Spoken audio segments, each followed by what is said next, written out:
After I discovered this recipe, I only want to make mozzarella like this. I'm going to start by adding 1 cup of cornstarch to my pot with the heat turned off. Then I'll add a little bit of the milk. We're going to use 4 cups of milk in total for this recipe. But at this point, I only add a portion. This initial amount is just to fully dissolve the cornstarch and avoid lumps. That way, we avoid little clumps that could ruin the final texture of the cheese. It's important to do this with cold milk for an even result. As I said, still with the heat off.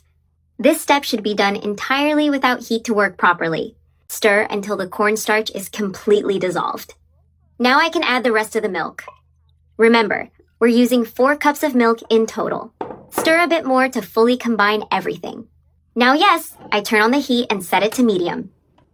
And I keep stirring constantly until the milk is nice and hot. Once it's hot, we'll move on to the next ingredients.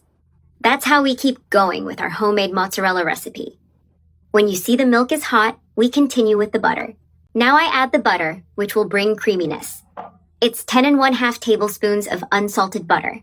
I begin to stir it in so it blends well with the hot milk. I keep stirring, and it's already starting to thicken. You can see how the texture is gradually changing. Now I add 7 ounces of shredded cheese, which gives flavor and elasticity. I use a spatula to help mix the cheese well. Stir again until the cheese has completely melted.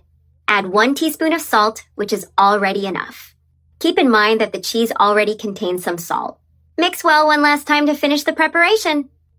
This way we get a delicious homemade cheese with excellent texture. It's super creamy. It's perfect to eat with bread, still warm, freshly made. This cheese turns out like this, soft, creamy, and very tasty. It's truly a delight that's very easy to make. And now it's ready. I turn off the heat and carefully remove the pot. I bring the pot to the table to finish the preparation. Here I'm going to use a rectangular container to mold the cheese. I pour all the contents in carefully, not wasting anything. I transfer it into this plastic container where I'll let it cool. I place all the cheese in, filling the container well. Now I'm going to cover it with plastic wrap. I place the plastic directly on top of the cheese. It's important that the plastic touches the surface directly. This prevents water droplets or a film from forming on top. I adjust the wrap so it's in full contact. And now I place it in the fridge. Let it cool for about 6 hours so it sets. Here our cheese has already cooled and is nice and firm. I've already removed it from the container, and it came out perfect.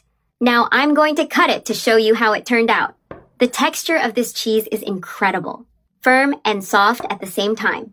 I'll cut another piece to show the inside better, and the taste is truly surprising.